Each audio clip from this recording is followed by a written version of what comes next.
Hello guys, we are S to explain और आज हम एक्सप्लेन करने वाले हैं जापानीज मूवी री लाइफ। ये movie re life anime series का सीक्वल है। तो चलो स्टार्ट करते हैं। स्टार्टिंग में हम एक लड़के को देखते हैं जिसका नाम आराता काइजाकी था।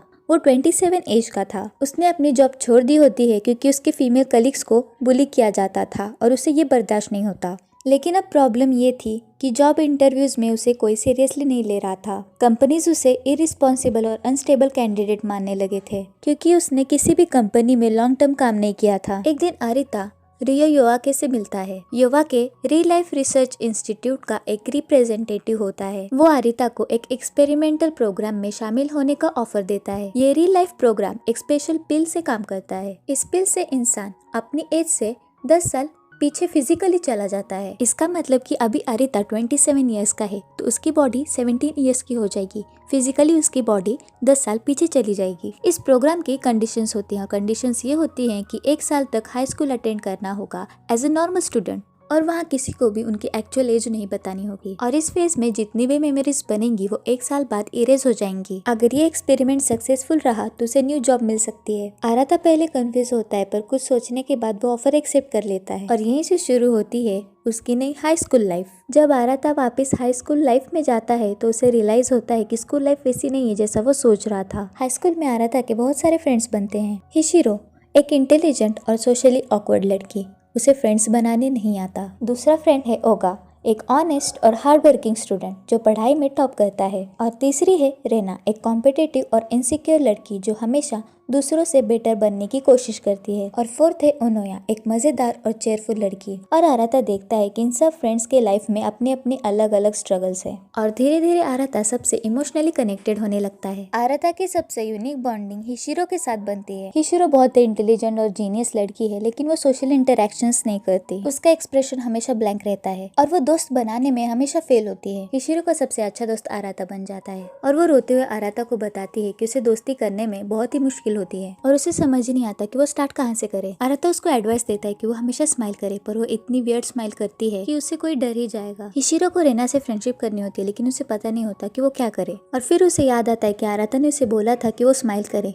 वो वियर्ड स्माइल कर देती है लेकिन रेना वहाँ से चली जाती है। रेना को भी टॉपर बनना था और वो हिशिरो को एज अ टॉपर देखते हुए बहुत ही इनसिक्योर फील करती थी। और एक बात ये भी होती कि उसे ओगा बहुत ही पसंद होता है इसीलिए उसे उसके साथ ही टॉपर बनना था। बहुत कोशिश करने के बाद भी वो टॉपर नहीं बनती। नोट्स के लिए वो हिशिरो की बैग चोरी कर लेते तभी आराता ये देख लेता है और उसे पूछता है कि उसने बैग क्यों ली। और इसी बहस में दोनों भी स्टेयर से नीचे गिर जाते हैं और डॉक्टर दोनों को जहाँ लगी होती है वहाँ पे बैंडेज लगाती है। आराता रीना से पूछता है कि उसने ऐसा क्यों किया। रीना रोने लगती है और बोलती कि मैंने तो बहुत कोशिश की लेकिन मैं टॉपर नहीं बनी। तभी आराता रीना को समझाता है कि वो खुद के हार्डवर्क को दूसरों के रिजल्ट के साथ कंपेयर कर रही है और ऐसे ही वो मेहनत करती रहेगी तो उसे सक्सेस जरूर मिलेगी। आराता वहाँ से चला जाता है और बाहर देखता है तो हिशिरो वहाँ खड़ी थी और वो आराता से पूछती है कि रेना ने उसकी बैग क्यों ली।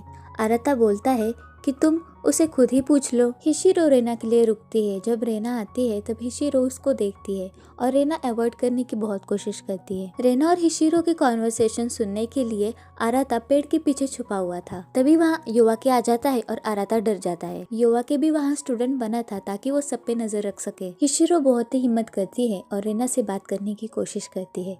वो उसे पूछती है कि तुमने मेरी बैग क्यों ली। रेना बोलती क्योंकि मैं तुम्हें बहुत ही हेट करती हूँ। मुझे जो भी चीजें चाहिए वो तुम्हारे पास सब कुछ ऑलरेडी है। तुम्हारे पास तो सब कुछ है ऊपर से तुम मुझे हंस के चिढ़ाती भी हो। और तभी हिशिरो बोलती कि मुझे आराता ने एडवाइस दी थी कि मैं ज्यादा हंसूं। तभी रेना उसको बोलती है क्या तुम फिर से स्माइल कर सकती हो। तो वो फिर से स्माइल करती है जो कि उसकी वियर्ड स्माइल होती है। तभी रेना हंसने लगती है और बोलती तुम बहुत ही वियर्ड हो और तुम्हारी स्माइल भी बहुत ही वियर्ड है। और तभी हिशिरो बोलती है क्या तुम मेरी फ्रेंड बनोगी और उन दोनों में फ्रेंडशिप हो जाती है। और ये देख के आराता बहुत ही खुश हो जाता है। हाई स्कूल में थोड़े दिन के लिए छुट्टी होती है इसीलिए ओनोया सबको सजेस्ट करती है कि वो सब लोग फायरवर्क्स देखने के लिए जाए और रेना हिशिरो को भी बोलते है कि वो उन्हें ज्वाइन करे। आराता को सबके साथ एंजॉय करना होता है लेकिन उसे ये भी पता होता है कि ये सब मेमोरीज उसके इरेज हो जाएंगी और इसीलिए वो घर ही बैठा होता है और फायरवर्क्स देखने के लिए नहीं जाता। और फायरवर्क्स देखने के लिए रेना, ओनोया और हिशिरो ये तीनों लड़कियां बहुत ही ब्यूटीफुल जापानीज ट्रेडिशनल ड्रेस में आती हैं और हिशिरो आराता को मैसेज करती है कि वो भी आए और वो बाद में आ ही जाता है और इनका पूरा ग्रुप एक्साइटेड होता है, लेकिन इस प्लान में पूरा पानी फिर जाता है क्योंकि वहाँ पे बारिश आ जाती है और तभी होगा बारिश में भीगने लगता है और वो अपनी फीलिंग्स रेना से कन्फेस करता है। रेना रोते हुए बोलती है ये भी कोई टाइमिंग है, तो वो बोलता है हाँ ये परफेक्ट टाइमिंग है और सब लोग बारिश में भीगने लगते हैं और एंजॉय करते हैं। आराता स्कूल में नहीं आता, इसीलिए हिशिरो उसके घर जाती है और उसे पता चलता है कि आराता बहुत ही बीमार है। वो आराता का ध्यान रखती है। तभी आराता उसे फर्दर स्टडीज के लिए वो कौन सी यूनिवर्सिटी में जाने वाली है वो पूछता है। हिशिरो को एक्चुअली कुछ समझ नहीं आ रहा होता, तो वो बोल देती है कि अब्रॉड जाने वाली हूँ, लेकिन ऐसा लगता था कि जैसे वो कुछ छुपा रही है। उनके हाई स्कूल में एक प्रोग्राम था जहाँ पे उन लोगों को डांस करना था और उनका ग्रुप उस प्रोग्राम में परफॉर्म करने वाला था और वो सब डांस की प्रैक्टिस करने लगते हैं। हिशिरो अपने डांस का वीडियो आराता को भेजती है। आराता वो वीडियो बार बार देख रहा था।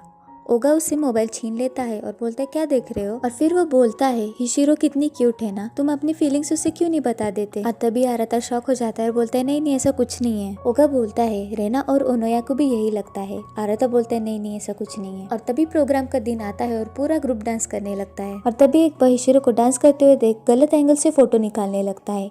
जब ये आराता देखता है तो उसे बहुत ही गुस्सा आता है और उसे मारने लगता है। और जब पूरा माहौल शांत हो जाता है तब हिशिरो आराता को बोलते है कि मुझे मारपीट बिल्कुल पसंद नहीं। और वो बोलती तुमने ऐसा क्यों किया। तभी आराता बोलता है क्योंकि मैं तुम्हें पसंद करता हूँ। और जब उसे पता चलता है उसने अपने मन की बात बोल दी तो बहुत पैनिक होने लगता है। हिशिरो शॉक हो जाती है और उसे बोलते क्या तुम ये चाहते हो कि मैं तुम्हारी जीएफ बनूं। आराता बोलता है हाँ, पर हिशिरो बोलती है कि ऐसा नहीं हो सकता और उसे मना कर देती है। और ये सब बात वो ओगा को बताता है। ओगा भी शॉक होता है क्योंकि सबको लगा था कि हिशिरो भी सेम फील करती है। और तभी आराता को याद आता है कि एग्जाम के बाद तो सब अलग हो जाएंगे, इसलिए वो प्लान बनाता है कि वो ट्रिप पे जाएंगे। और ट्रिप के लिए आराता युवाके को भी शामिल कर लेता है और सब बोलते हैं युवाके तुम्हारा इतना क्लोज है। आराता बोलता है हाँ वो मेरा क्लोज फ्रेंड है। और अब एक कहानी का सबसे बड़ा ट्विस्ट, जब हिशिरो युवाके से मिलती है वो युवाके को बताती है कि ये फर्स्ट टाइम था जहाँ पे किसी ने उसको इंक्लूड किया। और फिर हमें पता चलता है कि आराता जैसे वो भी रियल लाइफ प्रोग्राम में आई है, पर ये उसका सेकेंड टाइम है और वो इसमें इसीलिए शामिल होती थी ताकि वो अपनी सोशल स्किल्स और सबसे फ्रेंडशिप कर सके। और वो युवाके को बोलती है कि उसे ये लाइफ ऐसे ही कंटिन्यू करनी, पर ऐसा हो नहीं सकता। और वो ये भी बोलती है कि उसे आराता के साथ बहुत ही अच्छा लगता है, लेकिन उसे ये भी पता है कि सब ये मेमोरीज इरेज हो जाएंगी। युवाके को भी बहुत बुरा लगता है, उसे भी ऐसा लगता है कि ये सब लोग साथ में रहें, लेकिन वो कुछ नहीं कर सकता। आराता और हिशिरो एक दूसरे से बात नहीं कर रहे थे, उन दोनों को भी बहुत वियर्ड लग रहा था, लेकिन फिर भी आराता हिशिरो से बात करने की कोशिश करता है। वो उसे बोलता है क्या तुम ट्रिप पे चलोगी और ये हमारी सबसे अच्छी और लास्ट मेमोरी होगी। और हिशिरो भी मान जाती है और देखते ही देखते एग्जाम भी आ जाते हैं। वो सब लोग एग्जाम देते हैं और उनके प्लान के मुताबिक एग्जाम के बाद वो सब ट्रिप पर जाते हैं और सभी लोग वहाँ पे एंजॉय करते हैं और मेमोरीज बनाते हैं। और वो लोग आराता और हिशिरो को एक साथ ही अकेले छोड़ देते हैं और वो एक दूसरे को बताते हैं कि वो उनके लिए कितने इंपॉर्टेंट है। और ऐसे ही रियल लाइफ प्रोग्राम खत्म हो जाता है। और फिर हम देखते हैं ओनोया, ओगा और रेना ये सब कॉलेज लाइफ में होते हैं। आराता बहुत ही मेहनत करता है और वो प्रोफेसर बन जाता है और उसे वहाँ हिशिरो दिखती है। वो एक दूसरे को नहीं पहचानते, पर उन्हें ऐसा लगता है कि वो एक दूसरे को बहुत ही टाइम से जानते हैं। और ये मूवी यहीं पे खत्म हो जाती है।